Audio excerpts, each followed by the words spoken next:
Então, boa noite.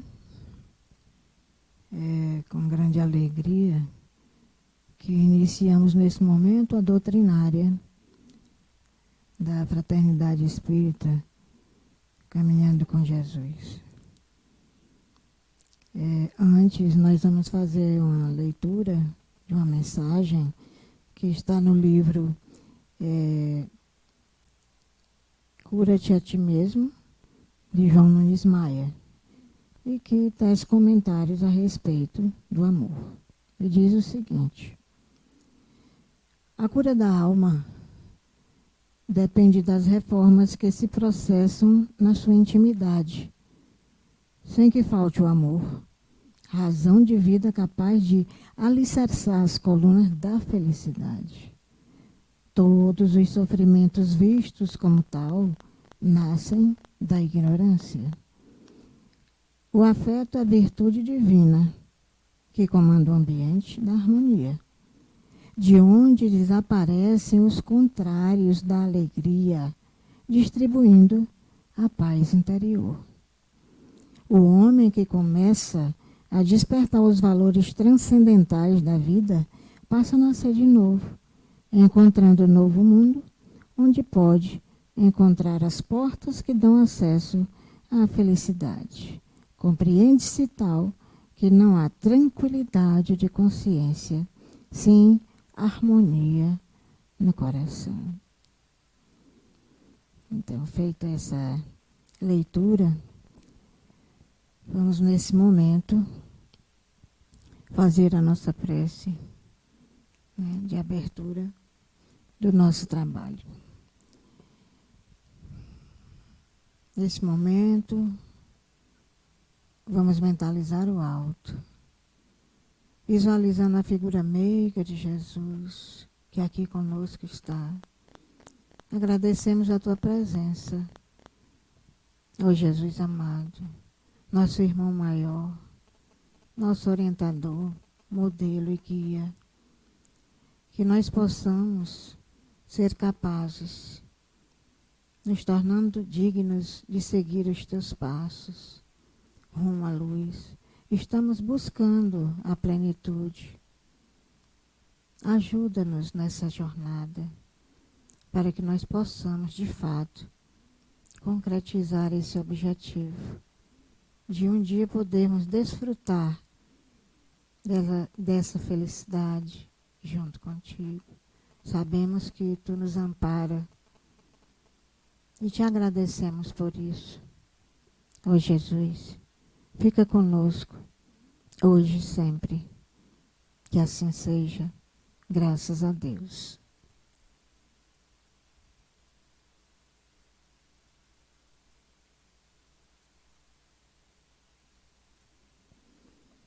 Então, o tema que nós vamos ver hoje é algo que nós temos procurado muito, que é sentirmos-nos plenos.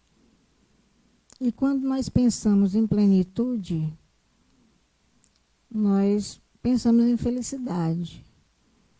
E, de fato, ela pode se transformar na libertação do nosso sofrimento. Mas como é que isso pode acontecer? É o que nós vamos, nós vamos colocar aqui nessa pequena exposição. Primeiro, vamos ver o que é plenitude. Daí nós podemos pegar logo a palavra completude. Plenitude é a condição de ser pleno, estar inteiro, completo. E nós buscamos isso, nos sentirmos plenos. Só que, por vezes, nós confundimos algumas coisas. A leitura que nós fizemos falou sobre amor, falou sobre felicidade. E muitas vezes nós associamos a felicidade às questões materiais. É isso que a gente vai ver aqui nessa pequena exposição que iremos fazer. Existem muitos questionamentos, sobre essa questão. Olha só. O primeiro de todos. todos nós queremos ser felizes. Todos nós queremos viver melhor. Então, desde a mais tenra idade, nós falamos na palavra felicidade. Enquanto crianças, muitas vezes, nós nos satisfazemos com um jogo. A felicidade é aquele jogo, é aquele celular. Na adolescência, os valores começam a mudar, né? Então, a felicidade já passa a ser um celular top de linha. Atingimos a idade adulta e a nossa escala de valores, né, continua ainda sendo marcada por questões materiais. Porque é assim que, muitas vezes, nós pensamos que essa é a melhor forma de viver. Mas, quando nós falamos sobre a felicidade, será que existe um caminho para ela? E qual seria esse caminho? Será que atingir a plenitude seria esse o caminho? Mas, sendo assim, como é que nós podemos fazer para alcançar a plenitude? Nós pegamos também uma colocação muito interessante de Joana de Ângeles, que diz: tens uma fatalidade que te aguarda, a plenitude da vida. Então, vamos tentar compreender o que é essa plenitude da vida e por que essa afirmação tem a ver com fatalidade. Porque, afinal de contas, se nós falamos em fatalidade, como é que fica o livre-arbítrio?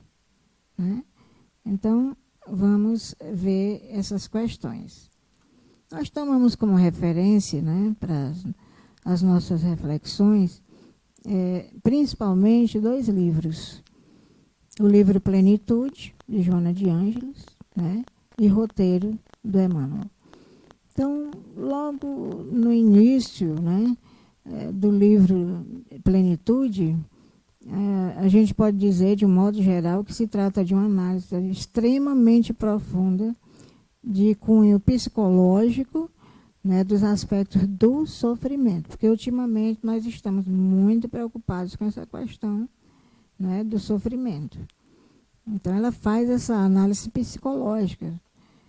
E lá também é colocada uma proposta, uma solução espírita, para que a gente compreenda o sentido do sofrimento e por que ele está aí, de fato, e como é que ele pode nos ajudar. Então, ela faz um convite para que a gente compreenda esse processo no qual nós estamos inseridos, que é o autodescobrimento, a vivência evangélica e a adoção de um comportamento lúcido da nossa parte. Então, ela coloca isso como prioridade, como requisitos prioritários para a conquista da plenitude.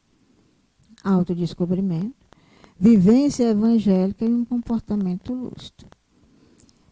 E temos também algumas colocações muito importantes, né, do Emmanuel.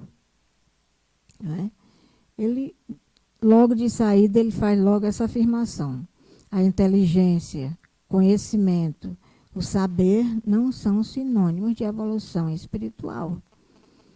Bom, então, se eu ainda não evoluir espiritualmente, se nós ainda não conseguimos isso, né, temos capacidade intelectiva, adquirimos o conhecimento, adquirimos o saber, mas ainda não evoluímos espiritualmente. E isso está muito evidente no nosso comportamento, né? Porque o que vai nos fazer, de fato, espíritos evoluídos, segundo Emmanuel, e a gente pode observar que tem tudo a ver com o que Joana coloca no livro dela, o autoconhecimento, mais uma vez.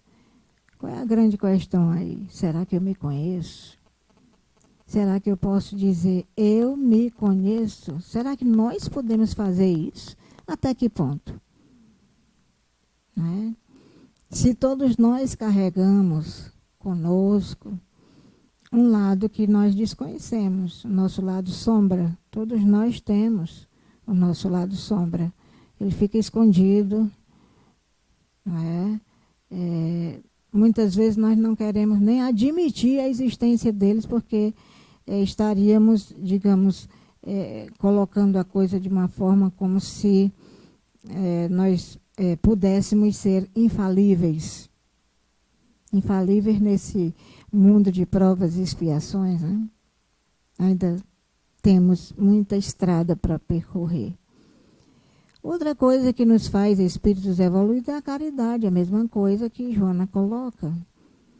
E principalmente a prática de quê? Desse amor que nós devemos dedicar aos nossos irmãos de jornada. E que nem sempre fazemos. Né? Essa caridade muitas vezes deixa muito a desejar. Né? Muitas vezes nós nos satisfazemos em fazer a caridade material. Quando na realidade, às vezes, uma palavra amiga, ouvir alguém que está em aflição, também se constitui em caridade. Né? Então, vamos dar continuidade. Ela começa fazendo algumas considerações muito interessantes, que diz: o homem tem procurado, de diversas formas, neutralizar o sofrimento em sua vida.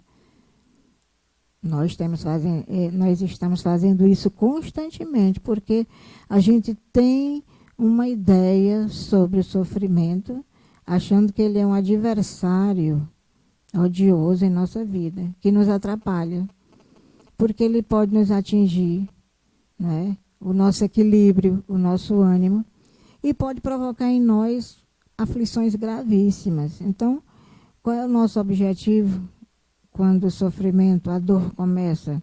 É passar ileso. Lá se vem o sofrimento e a gente já saída rápida pela direita, né? E para passar de forma ilesa pelo sofrimento, né, a gente tenta diminuir a intensidade. E, principalmente, adotamos esse tipo de comportamento aqui. Passamos a usufruir dos prazeres que a existência material nos permite, né?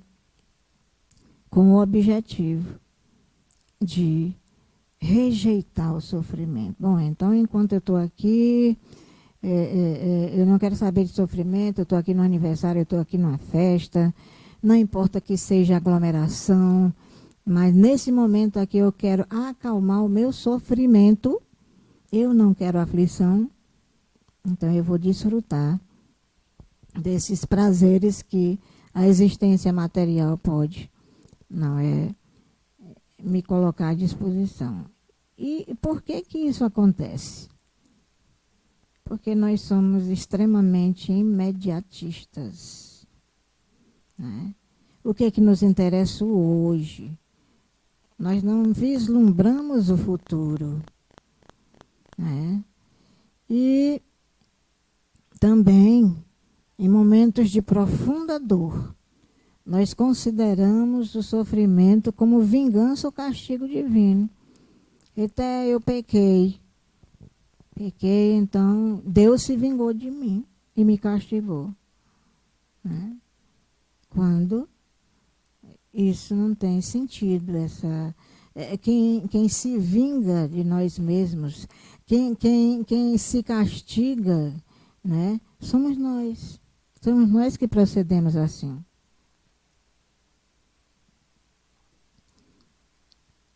Só que, pelo nosso caráter imediatista, nós adotamos um comportamento, né?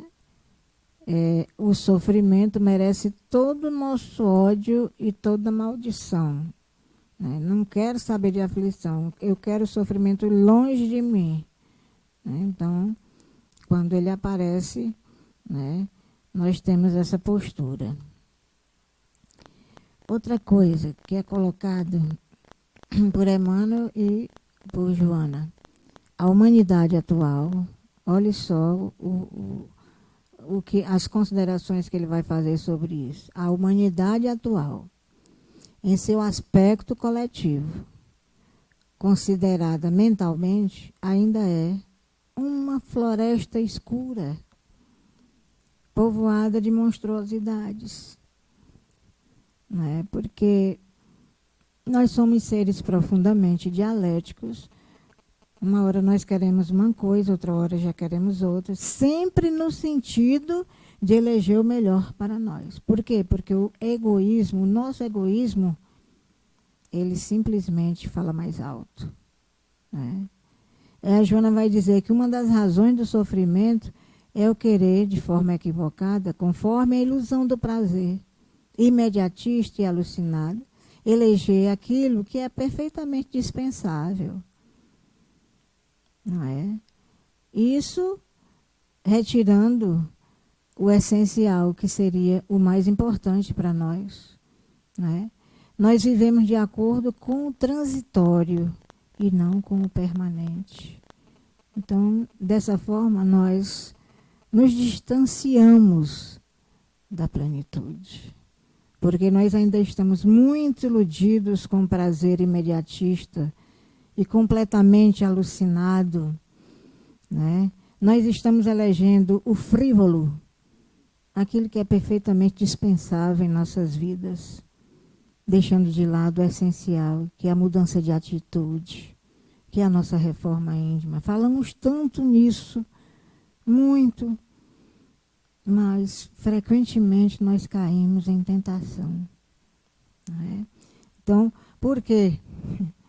Porque a humanidade toda, ela ainda possui, e nós estamos, né, inseridos nisso, né? Ela ainda é uma floresta escura. E nessa floresta escura existem verdadeiros monstros. Monstros que nós deixamos que eles se apossem das nossas mentes, da nossa essência, dos nossos corações, dos nossos sentimentos. Reconhecer isso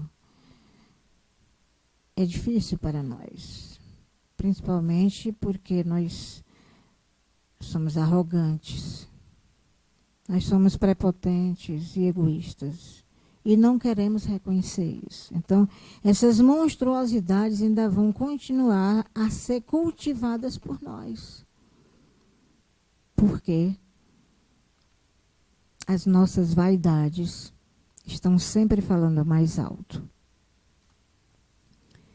Então, veja só, sobre essa questão, ela dá continuidade, né? Para compreender a origem do sofrimento, né? Nós temos que verificar o seguinte, que todo esforço nós devemos empreender, né? Para, digamos, extirpar, né? Das nossas vidas. Mas nós não buscamos as reais causas. Nós não refletimos sobre as reais causas do sofrimento, né? E assim nós não conseguimos remover das nossas vidas. O que nós temos feito continuamente, né, é a adoção de medidas paliativas. Nós estamos adiando. Não, depois eu faço aquele estudo, né? Eu não posso. Esse final de semana não dá certo, não, eu fazer. Vai ter um seminário, mas eu não vou poder participar. Né? Então, assim, aí ela diz, se a terapia não alcançou as razões que o desencadeiam, nós vamos continuar a transitar de uma outra problemática sem conseguir a saúde real. E estamos em busca dessa saúde real. Saúde em todos os sentidos, saúde material e espiritual. Mas enquanto não removermos as causas reais do sofrimento, se nós continuarmos a adotar apenas medidas paliativas, essa saúde, né, nós não conseguiremos atingir. Agora é preciso, ela coloca isso, deixar muito claro o seguinte, que a doutrina espírita não faz apologia ao sofrimento. Pelo contrário, esclarece que ele é opcional. Né? O sofrimento existe. A gente aceitá-lo de uma forma negativa e se entregar totalmente né? Isso aí é opção nossa. Nós escolhemos.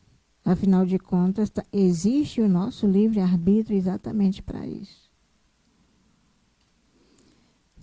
E Joana faz essa afirmação maravilhosa. Ninguém tem o destino do sofrimento. Por quê? Porque ele é simplesmente o resultado da ação negativa. E essa ação negativa é provocada por quem? Por nós. Então, ele é o resultado de todas as nossas ações. Ações negativas. Então, não é a causa. Né? Continuando. Vamos analisar rapidamente o sofrimento. Veja só. Nós colocamos aqui 3, né, afirmações interessantes. A primeira, a Magda Arnold, né, ela é uma psicóloga tcheca e ela analisou a dor. Aí, nesse caso, essa psicóloga está analisando a dor física. Mas olha só o que ela coloca. A dor física nos amedronta e procuramos evitá-la a todo custo.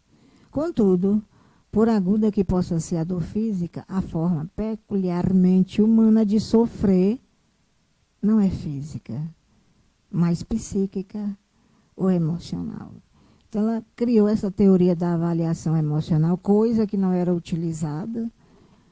Não é? Essa avaliação emocional abriu novas perspectivas dentro do campo da psicologia. Então, ela amplia essa ideia, né?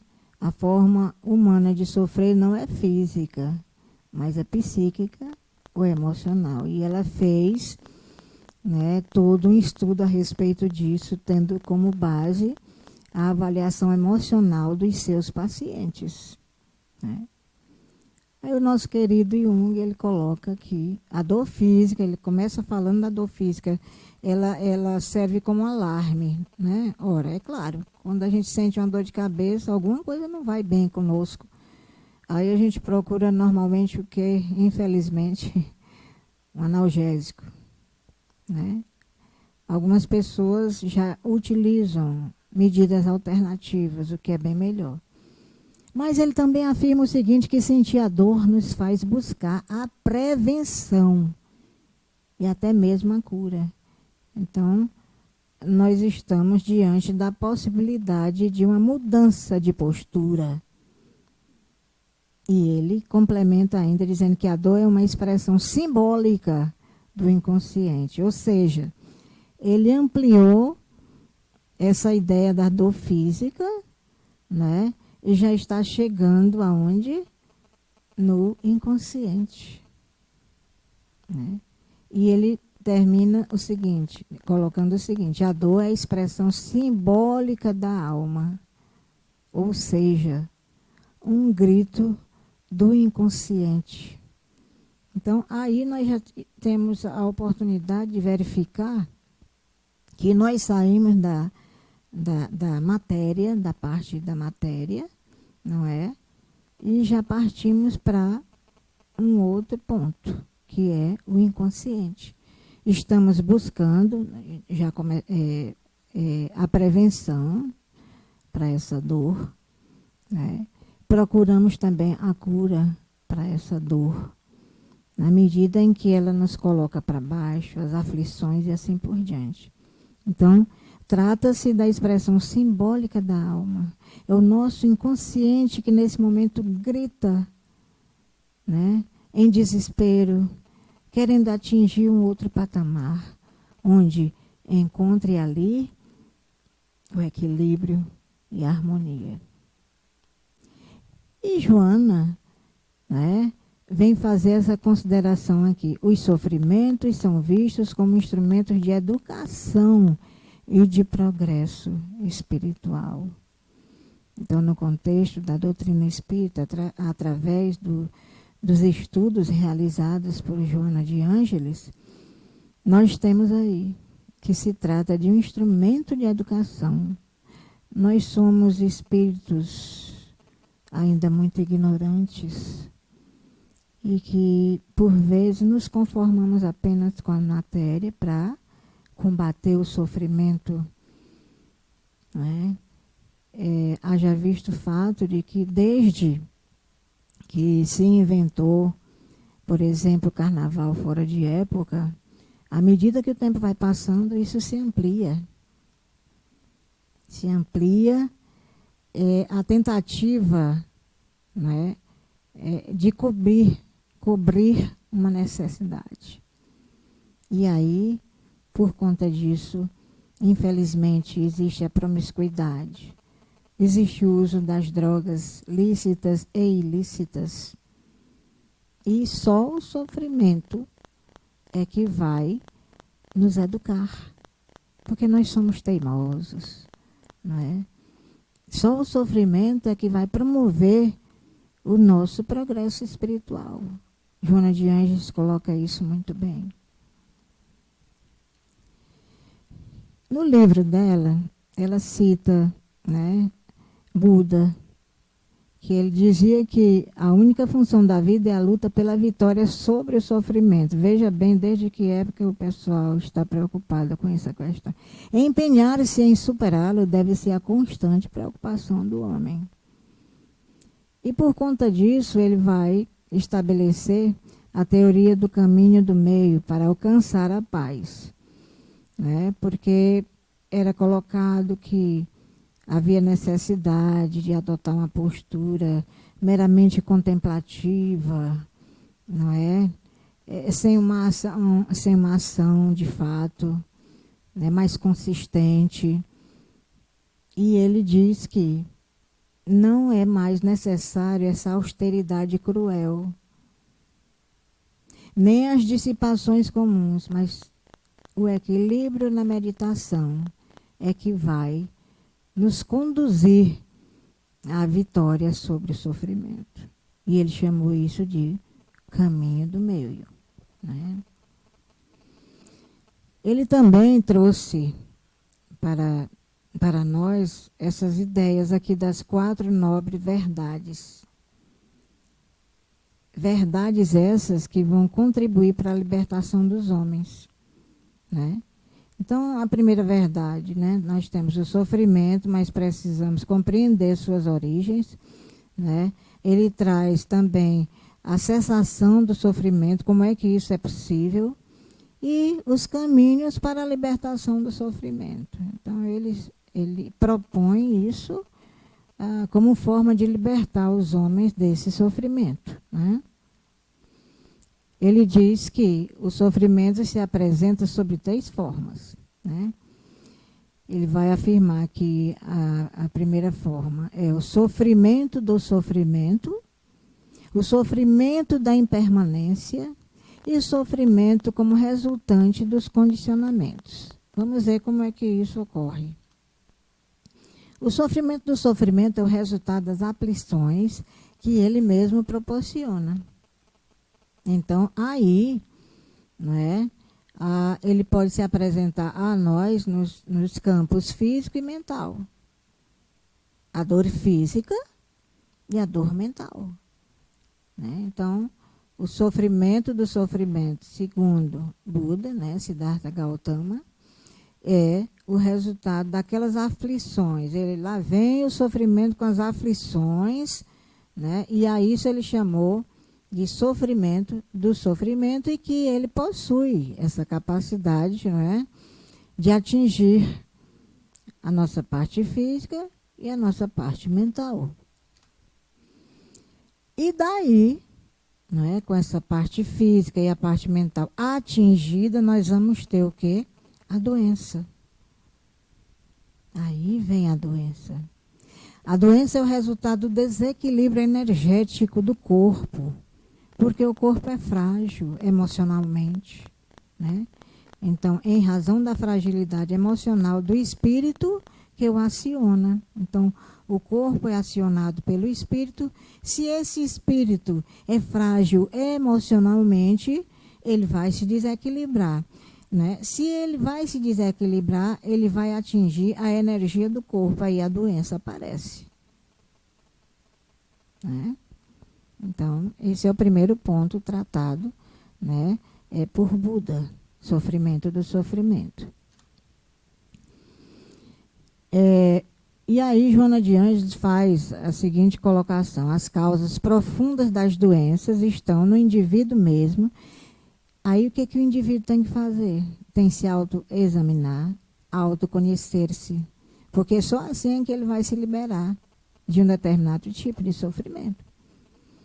O Emmanuel vai dizer que nós nos encontramos isolados na concha milagrosa do corpo. O corpo é uma concha milagrosa que existe para a habitação do espírito, para a reencarnação. E o espírito está reduzido em suas percepções a limites que se fazem necessários. É o chamado véu do esquecimento que vem até nós quando nós encarnamos. Então, nós ficamos limitados, né, àquele corpo de carne. E aí, o que vai acontecer conosco? Lá se vem a dor. Ele afirma: a dor macera os sentimentos, desencoraja as estruturas psicológicas frágeis, infelicita, traz a infelicidade, nos leva a conclusões falsas, né? Estimula os estados de exaltação emocional, os estados depressivos, isso de acordo com a estrutura íntima de cada vítima do sofrimento. Por quê? Porque nós estamos limitados pelo corpo. Então, nós nos deixamos levar quando este sofrimento aparece. Nós procuramos minimizar, extirpar esse sofrimento da nossa vida, seja de que jeito for, né? Mas, para evitar as doenças, a Joana, ela ressalta lá em cima: é necessário se autoexaminar, se autoconhecer, para que a gente possa evitar essas doenças e impedir, né, que a dor venha, que o sofrimento venha e atinja, né, a nossa parte física e mental.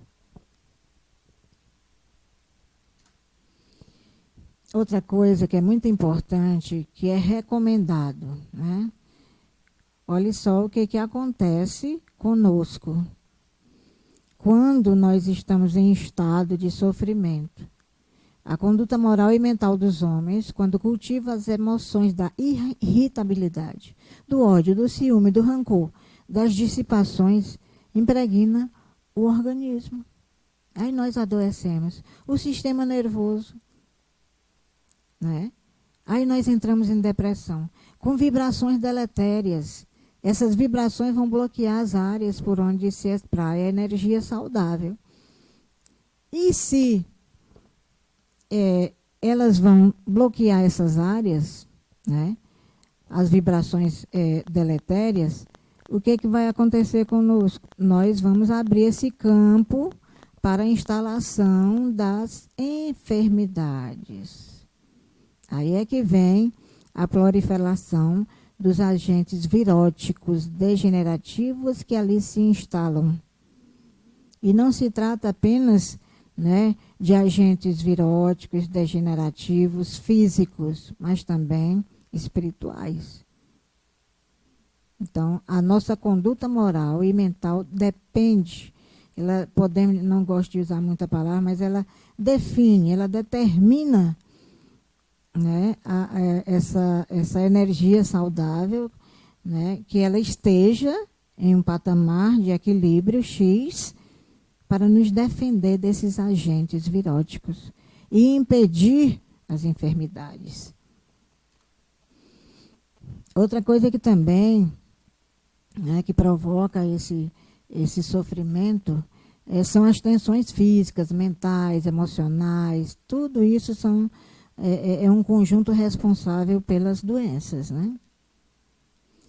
Aí o outro ponto que ele fala é o sofrimento da impermanência. Ora, se eu vou dar como exemplo, não é um casamento, né? Um casamento que durou mais ou menos 2 anos. E aí os cônjuges se separam, vai cada um para o seu lado, aí cada um sofre.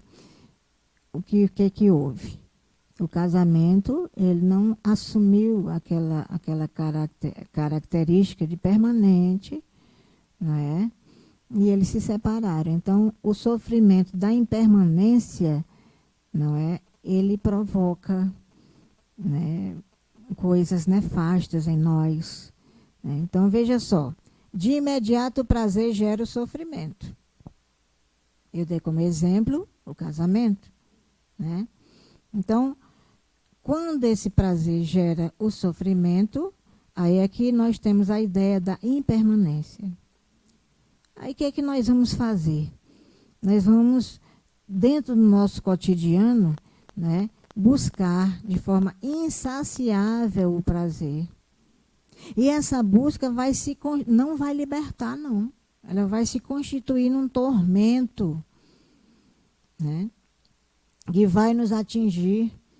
E não vamos atingir a compensação e a plenitude que nós buscamos. A impermanência vai ficar. Outra coisa, há aquisições que proporcionam prazer em um momento para logo se transformar em dores acerbas, acentuadas. E o responsável por esse resultado é a ilusão, porque nos iludimos com as coisas materiais. Na medida em que nos deixamos levar por essas coisas materiais, pronto. Né? Aí o sofrimento, né, se consolida.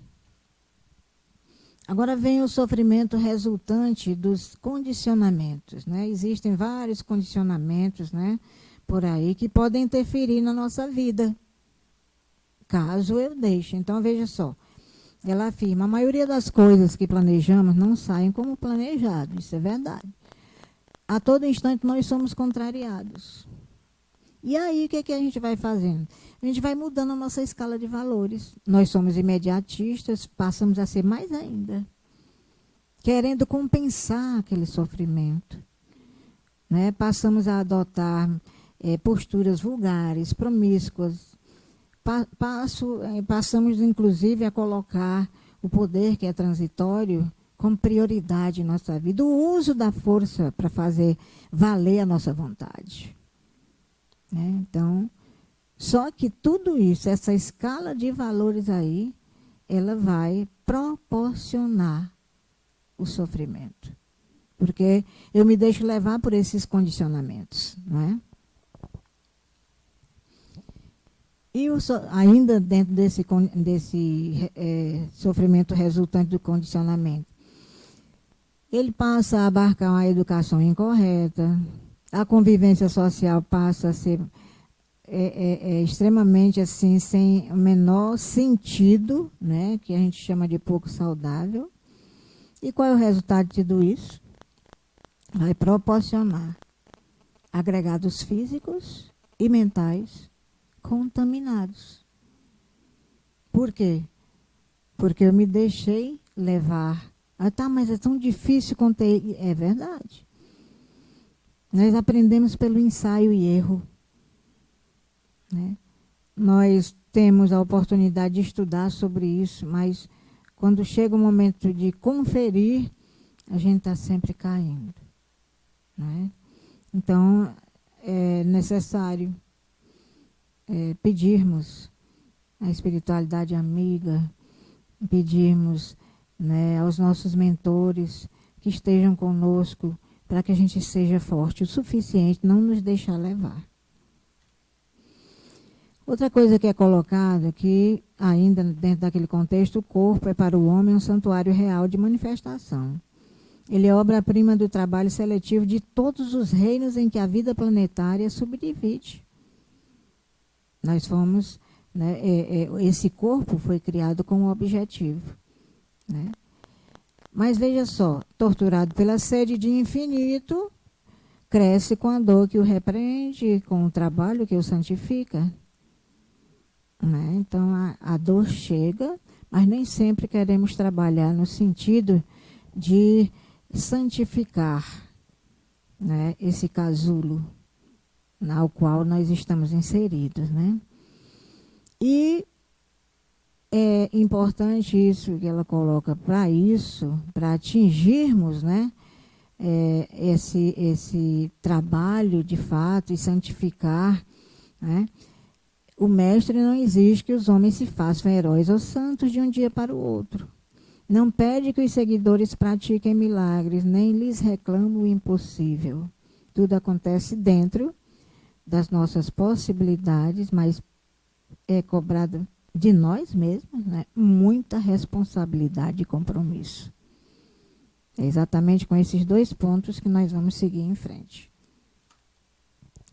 Porque toda colheita exige preparação e sementeira. Então, precisamos preparar o terreno, né? Por quê? Nós desejamos nos inundar de claridade espiritual. Então, nós precisamos, né, trazer conosco o combustível apropriado e utilizá-lo. E a verdade é a luz, o combustível é a luz. Somente o coração alimentado de amor e o cérebro enriquecido de sabedoria podem refletir-lhe a grandeza dessa verdade, a grandeza da luz. Joana de Ângeles, ainda no livro Plenitude, ela diz que um coração tranquilo é resultado de uma conduta reta e, por consequência, é o fator basilar, é o suporte para uma consciência de paz. E é isso que nós buscamos. Nós estamos no caminho da plenitude, né? E ela está nos ensinando, ela e Emmanuel, eles estão nos ensinando o caminho. Só que a gente normalmente pega atalhos, né? Continuando. Ela fala também da necessidade de uma resignação dinâmica. Quando a gente fala em resignação, normalmente nos vem aquela ideia de que, tudo bem, aconteceu isso, tudo bem, e fica de braços cruzados. Isso não é resignação dinâmica. Isso é simplesmente, meramente uma aceitação, né? Então, veja só que existe uma diferença. A resignação dinâmica é a aceitação do problema com uma atitude corajosa. De quê?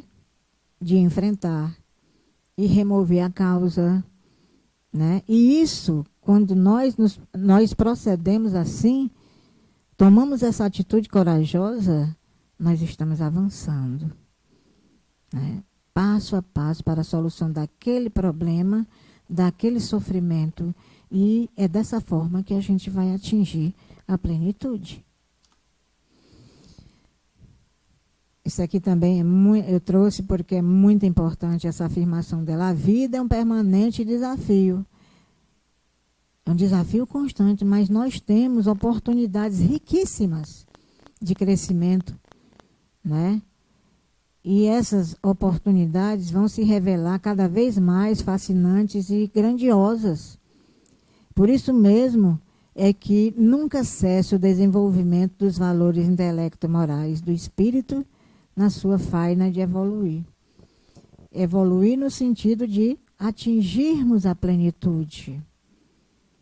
Então, Joana de Ângeles, um espírito de alta estirpe, nos faz todas essas colocações para que a gente mantenha, né, em nossas mentes, em nossos corações, a esperança de dias melhores. Porque, né, nós fomos criados para a felicidade. Nós fomos criados para evoluirmos. Nós fomos criados para atingirmos essa plenitude. Ela diz, a tua felicidade é possível. Crê nessa realidade. Mas veja só o que é recomendado. Trabalhar com afinco, não é de braços cruzados que nós vamos conseguir atingir essa felicidade. E outra recomendação, não podemos colocar nossa felicidade nas coisas, nos lugares, nas pessoas. Porque, com certeza, nós iremos nos decepcionar. E é interessante, né? Essa afirmação aqui. A felicidade é um estado íntimo, defluente do bem-estar, que a vida digna e sem sobressaltos proporciona a todos nós. Vida digna, sem sobressaltos, significa o quê? Equilibrada e harmoniosa. É um estado íntimo. E sou eu que escolho esse estado, né? Mesmo que faltem dinheiro, posição social de relevo e saúde, ainda pode ser feliz. Por quê? Eu posso viver com resignação e confiança em Deus. Mas não é aquela resignação, né, meramente contemplativa. É uma resignação dinâmica que implica em trabalho. Aquele que cede ao obstáculo, né, e que desiste diante da dificuldade, já perdeu a batalha sem ter enfrentado. Daí a necessidade do trabalho para vencermos todas as batalhas, né, no caminho da nossa reforma íntima, para que possamos o quê? Atingir a plenitude. E ela coloca também: abençoa, pois, as tuas provações, e ser feliz em todos os momentos da tua vida. A dor não é uma punição. Ela se revela como um excelente mecanismo da vida e a serviço da nossa própria vida. Afinal de contas, ela falou que a dor nos ensina. Digamos assim, ela possui um caráter pedagógico. Então, daí porque devemos abençoar as nossas provações, né? Ela coloca também o seguinte: conforme acentua a doutrina espírita, o homem é a síntese de suas próprias experiências, autor do seu destino, e ele elabora esses destinos mediante os impositivos do determinismo e do livre-arbítrio, né? Então, o livre-arbítrio aí está. E quando nós falamos nessa palavra determinismo, como é que fica em nossas cabeças essa história? Quando nós falamos em determinismo, nós podemos falar que 3 coisas acontecem: nascer, viver e morrer. Certo? Então, isso pode ser considerado como determinismo. No entanto, nós nascemos, nós vivemos e morremos, mas nós temos o nosso livre-arbítrio. Aí é que está a grande diferença, né? E ele vai dizer também o seguinte, esclarecer isso aqui é muito importante: o sofrimento pode e deve ser considerado uma doença da alma, que está ligada às sensações e opta pelas direções e ações que produzem o desequilíbrio. Então, de acordo com o que nós realizamos, de acordo com o comportamento que nós adotamos diante do sofrimento, né, eu posso observar se essas dificuldades e os conflitos podem gerar a desarmonia das defesas orgânicas. Nós já colocamos isso. Vai ocorrer uma invasão de micróbios e vírus que ele destrói a imunidade. São os nossos vícios que provocam isso. Essa desarmonia das defesas orgânicas. No entanto, se nós mantivermos a elevação mental, né, isso vai determinar a sintonia do pensamento. Os maus pensamentos vão corromper os fluidos espirituais, como os miasmas deletérios corrompem o ar respirável. E essa ilustração mostra como isso pode ser combatido. A elevação mental, a sintonia do pensamento é fundamental para isso. Outra coisa que no início nós colocamos, porque algumas vezes, diante da dor, nós fazemos essas afirmações de que é castigo divino, e não é verdade. O sofrimento não é imposto por Deus. A sua intensidade e duração estão na razão direta da nossa estrutura evolutiva, das resistências morais, né, que caracterizam o nosso estágio espiritual. Então, Deus nos criou simples e ignorantes, mas passíveis de conhecimento. Se o sofrimento vem, né, é porque as nossas resistências morais estão deixando muito a desejar.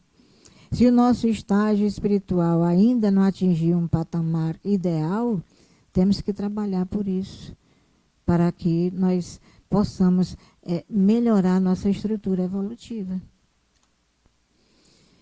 E como ocorre a cessação do sofrimento? O homem tem que lutar com o problema do sofrimento, não com o sintoma.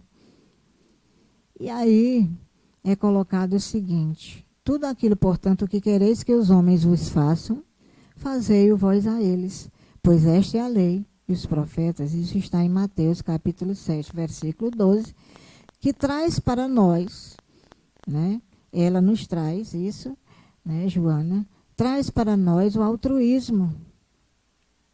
Lembra das práticas evangélicas? O altruísmo é a lição viva da caridade. Ela é a expressão superior do sentimento de amor enobrecido. E, como função, ela abre as portas à ação sem a qual não teria sentido a sua existência. Então, a cessação do sofrimento, ela vai ocorrer paulatinamente, é claro, né, da noite para o dia, na medida em que compreendermos, né, o papel do altruísmo em nossas vidas. Esse sentimento de amor em nossas vidas. A necessidade de passarmos a ação para com os nossos irmãos. Então, dessa forma, a cessação do sofrimento pode ocorrer. Ela coloca também o seguinte: muitos sofrimentos que existem na Terra podem ser modificados, desde o momento em que o ser humano altere a conduta emocional, estando disposto a se renovar para enfrentar o sofrimento, né? Emmanuel, no roteiro, ele vai falar assim: regidos pela infinita sabedoria, rumaremos para a perfeição espiritual, a fim de que um dia, despojados em definitivo das escamas educativas da carne, possamos compreender a excelsa palavra da celeste advertência: vós sois deuses. Então, essa perfeição, né, espiritual, ela vai acontecer na medida em que mudarmos, não é, a nossa postura, né? Quando foi colocado vós sois deuses, a princípio é estranho isso, mas só que nós somos coautores da vida, né? Essa perfeição espiritual, ela é relativa, mas existe essa possibilidade.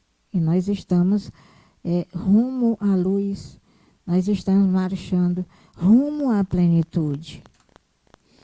E a plenitude não é um objeto a ser encontrado em algum outro lugar, é a sua própria consciência, é a nossa consciência, né? Eu acrescentei isso aqui que eu achei interessante, né? É a nossa consciência, nela é que nós vamos, né, obter essa plenitude. E, finalmente, quando atingirmos, né, essa plenitude, nós vamos estar libertos do sofrimento, né? E atingiremos, sem dúvida, a plenitude. Eu quero agradecer a atenção de todos. Foi uma honra, mais uma vez, estarmos aqui. Nesse momento, nós vamos fazer nossa prece de encerramento. Vamos nos preparar para ela.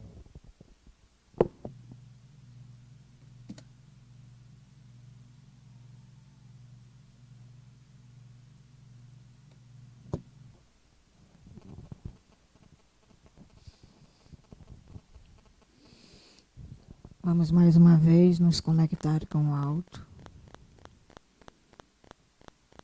vislumbrando à nossa frente mais uma vez a figura meiga de Jesus. Ele que é o nosso irmão maior, ele que é o nosso governador, ele que esteve aqui conosco para nos ensinar sobre o amor, sobre as virtudes, sobre a paciência e tantas outras coisas. E te agradecemos por isso, ó Jesus, amigo. Nós queremos, nesse momento, solicitar de vós a misericórdia, o auxílio para as nossas vidas, no sentido de nos tornarmos dignos de seguir os teus passos. Que nós possamos alcançar a plenitude, que nós possamos nos destituir de tantas mazelas, nos destituir de tantos defeitos, tantas limitações, tantos erros cometidos há quantos milênios. Que nós possamos praticar tudo que nós estamos aprendendo contigo sobre o amor. Agradecemos também a presença da espiritualidade e de Mãe Santíssima, que ela possa nos cobrir com seu manto de bondade e amor. E assim, nós pedimos permissão para dar por encerrado mais uma doutrinária na noite de hoje. Que assim seja, graças a Deus.